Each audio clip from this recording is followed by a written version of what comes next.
Good morning बच्चों। आपका जो इंग्लिश का टॉपिक चल रहा था पार्ट्स ऑफ स्पीच, ठीक है ना। तो उसमें जो हमारे हो गए, अब हमारा चलना है उसका पार्ट एडवर्ब, ठीक है ना। हमने आपको एडवर्ब के बारे में बताया था, आज हमारा होगा एडवर्ब पार्ट थर्ड, ठीक है। हमने आपको जो एडवर्ब के बारे में बताया था कि एडवर्ब क्या है। एडवर्ब मीन्स क्रिया विशेषण, यानी an adverb is a word which modifies the meaning of a verb, an adjective or another adverbs। यानी एडजेक्टिव एक ऐसा शब्द है जो कि एक क्रिया और एक विशेषण अथवा जो दूसरे क्रिया विशेषणों का अर्थ बताता है, यानी उनका मीनिंग को बताता है, उनके मीनिंग को दर्शाता है या संशोधित करता है, वो एडवर्ब कहलाता है, ठीक है ना। एडवर्ब के बारे में मैं आपको बता रही थी, मैंने आपको एडवर्ब की डेफिनेशन समझाई थी, शायद आपको समझ में आ गई होगी और आप लिखते भी जा रहे होंगे, मेरे नोट्स बनाते जा रहे होंगे, ठीक है ना। और फिर हमारे चल रहे थे काइंड्स ऑफ एडवर्ब, ठीक है। ये हमारे जो चल रहे थे काइंड्स ऑफ एडवर्ब, इनके बारे में आप लिखते जा रहे होंगे साथ साथ। काइंड्स ऑफ एडवर्ब, अभी हमारे इसके भाग रह रहे हैं। काइंड्स ऑफ एडवर्ब यानी एडवर्ब के प्रकार। मैंने आपको बताया था कि कौन कौन से प्रकार होते हैं इसके, जैसे मैंने आपको समझाया था adverb of time, adverb of time यानी समय सूचक, एडवर्ब ऑफ प्लेस स्थान सूचक, ठीक है। एडवर्ब ऑफ मैनर यानी संख्यावाचक, एडवर्ब ऑफ नंबर यानी संख्यावाचक, एडवर्ब ऑफ मैनर यानी रीतिवाचक, ठीक है ना। एडवर्ब ऑफ मैनर यानी रीतिवाचक। अब हमारा आज पांचवा बच्चों होगा एडवर्ब ऑफ क्वांटिटी यानी मात्रावाचक, एडवर्ब ऑफ क्वांटिटी। आज हमारा पांचवा प्रकार है एडवर्ब ऑफ क्वांटिटी। अब आप लिखते जाइएगा मेरे साथ साथ और समझते जाइएगा, यानी adverb of quantity, adverb of quantity अथवा डिग्री। ये है हमारा मात्रावाचक बच्चों। कौन सा है ये हमारा मात्रावाचक।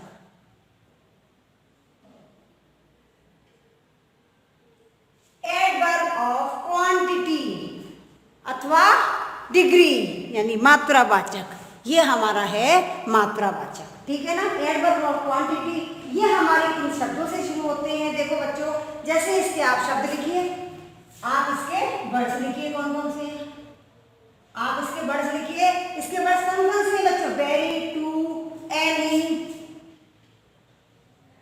Very, too, any, quite. फिर मैं आपको इसके उदाहरण देकर समझाऊंगी। श्योरली, श्योरली, आप लिखते जाओ मेरे साथ साथ। Very, too, any, quite, fully, utterly, quite. अब लिखिए fully, fully, utterly,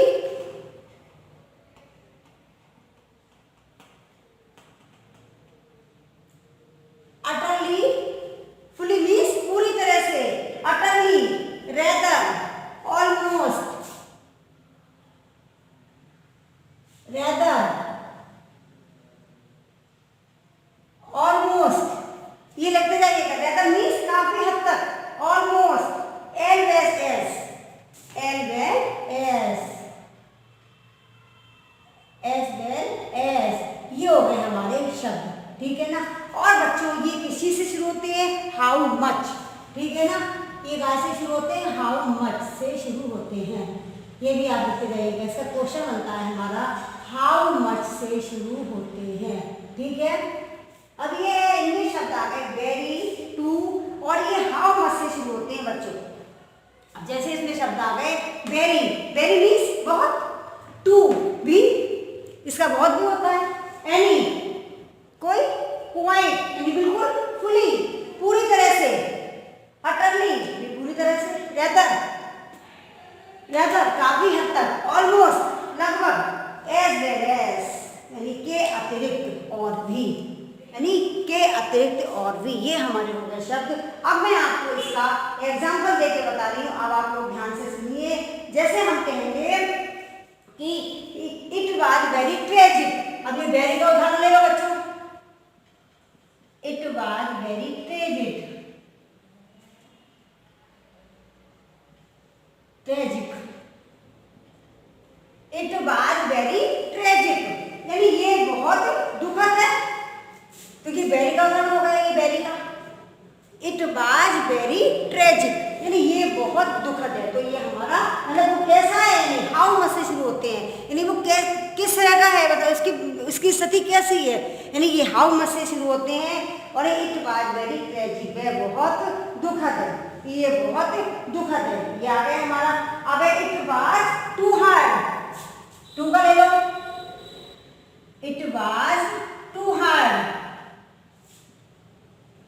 it was too hard, और ये बहुत कठिन है, कहते हैं ना ये बहुत कठिन है, इसका यहाँ पर यानी टू मीन्स होता है वैसे टू भी, और लेकिन यहाँ पर वेरी है, इसका वेरी मीन्स बहुत, यानी अगर होता इट वाज हार्ड टू तो आता ये भी कठिन है, अगर होता इट वाज हार्ड टू तो आता ये भी कठिन है। अभी ये इट वाज टू हार्ड, यानी ये भी बहुत कठिन है, ठीक है ना, यानी इट वाज ये भी बहुत कठिन था, सही आ रहा है, ये भी बहुत कठिन था। She is quite well, quite का ले लो, शी इज क्वाइट वेल, वो बिल्कुल ठीक है, ये क्वाइट का आ गया हमारा, ये क्वाइट का, ये हमारा आ गया क्वाइट का, ही कि शी इज क्वाइट वेल, मैं बिल्कुल ठीक है। They were fully prepared, they were fully prepared, ये देखो फुली का ले लो, दे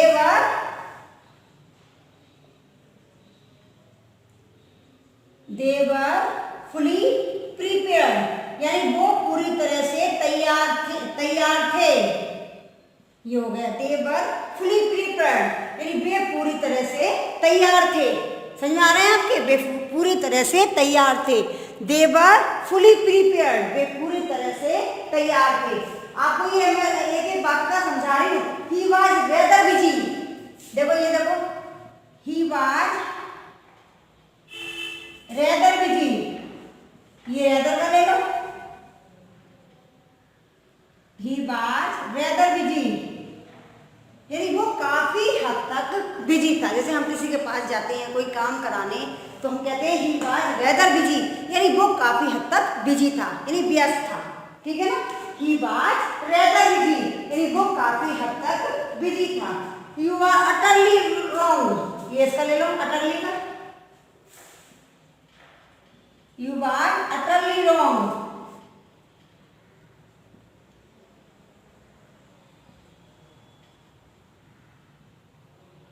you was utterly wrong, ये हो गया you was utterly wrong। utterly क्या होता है बच्चों, पता है आपको utterly क्या होता है, यानी पूरी तरह से, वह तुम पूरी तरह से गलत थे, you was utterly wrong, तुम पूरी तरह से गलत थे। तो ये हमारा हो गया बच्चों काइंड्स ऑफ एडवर्ब में हमारा ये प्रकार चल रहा है कि एडवर्ब ऑफ क्वांटिटी, ये आपको समझ में आया होगा, एडवर्ब ऑफ क्वांटिटी अथवा डिग्री यानी मात्रावाचक, ये वाक्य हाउ मच से शुरू होते हैं, कि वो कैसा था, कितना था, कितनी उसकी स्थिति क्या थी, तो इसलिए इन शब्दों का प्रयोग होता है वेरी टू, और इन शब्दों के मैंने आपको एग्जाम्पल देके समझाई दिए, आपको समझ में आया होगा, ठीक है। अब हम अगला लेते हैं बच्चों, अगला आता है हमारा एडवर्ब ऑफ रीजन, छठा, ठीक है। अब हम लेते हैं छठा, ये आपको समझ में आया होगा, हम इसको रख कर रहे हैं। अब आप अगला लेते हैं एडवर्ब ऑफ रीजन यानी कारण सूचक, ठीक है। छठा आता है हमारा एडवर्ब ऑफ रीजन यानी कारण सूचक। ये हमारे जैसे किस कारण से है तो ये हमारे होते हैं कारण सूचक एडवर्ब, ठीक है। एडवर्ब ऑफ रीजन यानी कारण सूचक एडवर्ब, ये हमारे कारण सूचक है। इनके शब्द कौन कौन से होते हैं बच्चों, देखिए जैसे देयरफॉर है, हेंस है, शो है, देखो ये देयरफॉर है, हेंस है, सो है, ये देयरफॉर मींस इसीलिए, देयरफॉर मीन्स इसीलिए, हेंस मीन्स अतः, हेंस मीन्स अतः, अब है सो मीन्स इसीलिए। ये इसके उदाहरण हो गए। अब मैं आपको इसका एक उदाहरण देके बताती हूँ हेंस का, कि हेंस आई एम अनेबल, एक हेंस का उदाहरण देके बता रही हूँ मैं आपको एग्जांपल, कि hence I am unable to help you, I am unable to help you now, to help you, I am unable to help you now। इसका क्या मतलब होता है बच्चों? hence means मेरा क्या होता है? therefore means इसीलिए, therefore means इसीलिए, और hence means अतः, so means इसीलिए। अब मैं आपको इसका उदाहरण देकर बता रही हूँ, hence I am unable to help you now, यानी अतः मैं अब तुम्हारी सहायता करने के योग्य नहीं हूँ। अनेबल मीन्स यानी असमर्थ हूँ, ठीक है ना? अनेबल मीन्स असमर्थ हूँ, यानी मैं आपकी सहायता करने के लिए अब असमर्थ हूँ, यानी मैं आपकी सहायता अब नहीं कर सकता हूँ। हेंस अतः I am unable to help you now, मैं अब तुम्हारी सहायता करने के लिए असमर्थ हूँ। मतलब जितनी हमने सहायता कर दी उतनी कर दी, अब मैं आपकी सहायता से ज़्यादा नहीं कर सकता, यानी hence I am unable to help you now. समझ में आया आपके? ये हो गया हमारा एडवर्ब ऑफ रीजन, समझ में आया होगा आपके। अब हमारा अगला आता है 7 एडवर्ब ऑफ अफर्मेशन। समझ में आया बच्चों आपके लिए? अब 7वां, अब अगला देखिए आप, एडवर्ब ऑफ अफर्मेशन। ये है हमारा अगला है adverb of affirmation. Affirmation means क्या होता है? सकारात्मकता। ये हो गया हमारा सकारात्मक, ये हो गए हमारे सकारात्मकता, यानी एडवर्ब ऑफ अफर्मेशन। इसमें क्या आता है? श्योरली। इसके वर्ड्स कौन कौन से होते हैं बच्चों? लिखिए, surely, certainly, surely, certainly means निश्चित रूप से, ठीक है? Surely, certainly, Indeed, probably, Indeed, probably,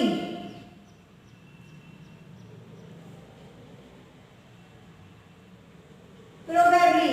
ये हो गए हमारे, ये शब्द हो गए कि प्रोबेबली यानी श्योरली, श्योरली मीन्स भी निश्चित रूप से, श्योरली मीन्स भी निश्चित रूप से, इंडीड मीन्स वास्तव में, श्योरली मीन्स निश्चित रूप से, और सर्टेनली मीन्स भी निश्चित रूप से, इंडीड मीन्स वास्तव में, और ये प्रोबेबली यानी संभावित रूप से, यानी संभावना है, हमें इस चीज की संभावना है। तो ये हो गया हमारा संभावित। अब जैसे हम इसके एग्जांपल में कहेंगे, you are surely mistaken. Surely है, देखो इसके एग्जांपल देखिए, you are surely mistaken,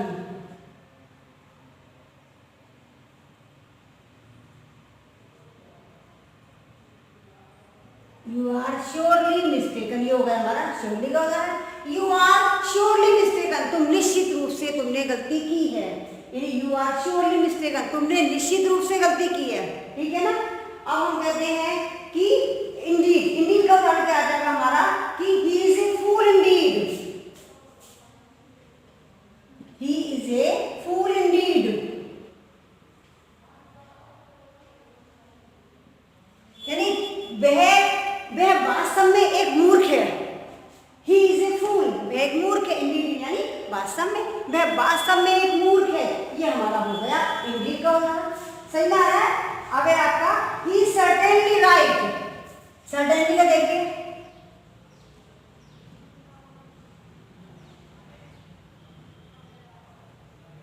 he certainly right, वह निश्चित रूप से सही है। ये हो गया हमारा सर्टेनली का, कि सर्टेनली मीन्स निश्चित रूप से, वह निश्चित रूप से सही है। ये हमारे एग्जाम्पल है, हम आपको एग्जाम्पल दे दे के समझा रहे हैं। और आई शैल प्रोबेबली गो, लो प्रोबेबली का भी देखो, आई शैल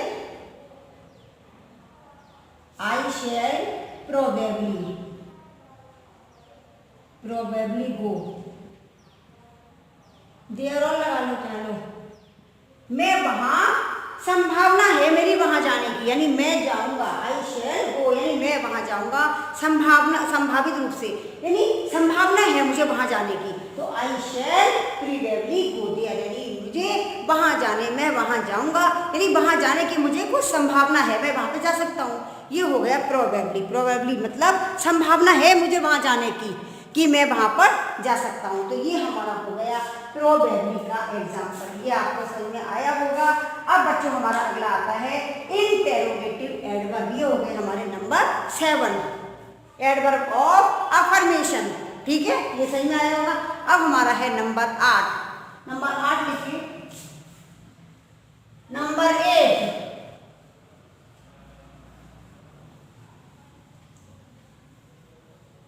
अब लिखिए नंबर 8। नंबर 8 में है हमारा इंटेरोगेटिव एडवर्ब। नंबर 8 है हमारा बच्चों interrogative.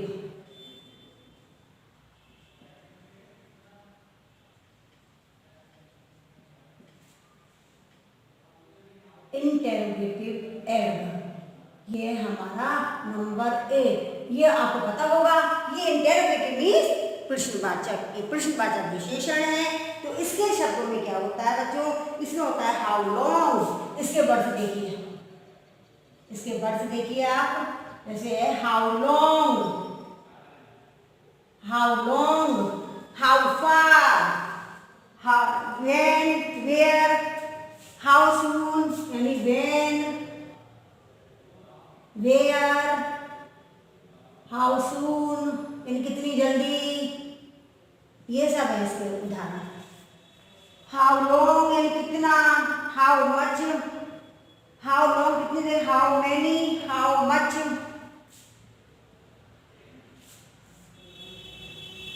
How many,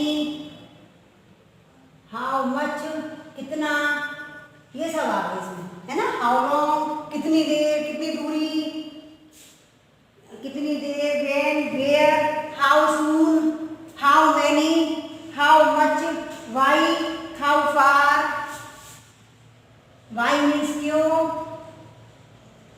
how far कितनी दूर। ये हो गए हमारे प्रश्नवाचक शब्द, यानी how long. How long means कितनी देर, कितनी देर, ठीक है।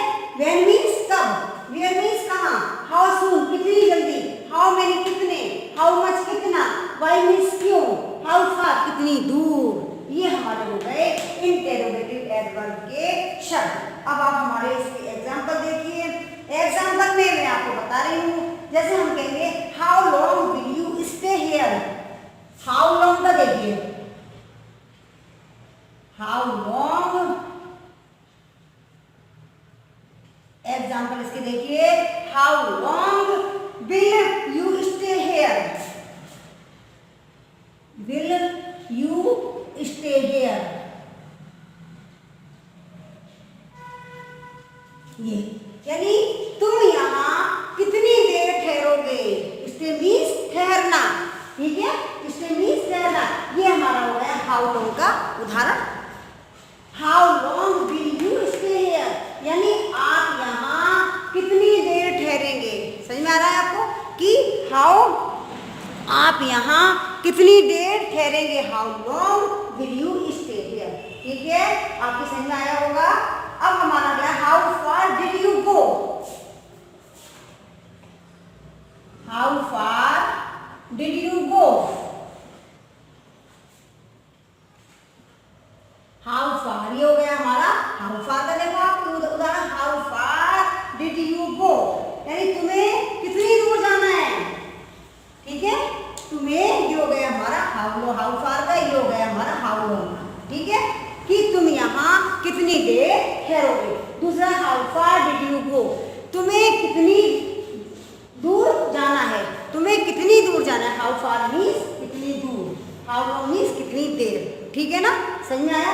मैंने आपको इसका एग्जाम्पल देखा, उसका तो आप कर लोगे, when, where, how soon, how many, how much, why, ये सब तो कर ही लोगे आप। तो मैंने आपको इसके उदाहरण देके समझाई दिया। अब हमारा है number 9, adverb of relative adverb, ठीक है, ये आपको समझ में आया होगा। अब आप देखिए नंबर 9। नंबर 9 में बच्चों हमारा क्या आता है कि रिलेटिव एडवर्ब। नंबर 9 इसमें आता है हमारा रिलेटिव एडवर्ब। रिलेटिव एडवर्ब बच्चों ये होते हैं हमारे संबंध सूचक। क्या होते हैं ये? संबंध सूचक, संबंध सूचक विशेषण, ठीक है, ये हमारे होते हैं संबंध सूचक विशेषण। अब इसके शब्द कौन कौन से हो गए? वेयर, व्हेन, व्हाई, इसके शब्द कौन कौन से हो गए? वेयर, व्हेन, व्हाई, ये इसके शब्द हो गए, वेयर, व्हेन, व्हाई। अब जैसे वेयर मीन्स कहाँ, व्हेन मीन्स कब, व्हाई मीन्स क्यों, ठीक है ना। तो ये हमारे इसके शब्द हो गए। इसमें है, ये हमारा है बच्चों रिलेटिव एडवर्ब, यानी संबंध सूचक एडवर्ब, संबंध सूचक एडवर्ब। अब हम आपको एग्जांपल देके बता रहे हैं। Do you know the place, इसका एग्जांपल देखिए आप। Do you know the place, do you know the place where will be meeting, यानी डू यू नो, क्या आप जानते हैं द प्लेस, वह स्थान, where the meeting will be held, where the meeting will be held.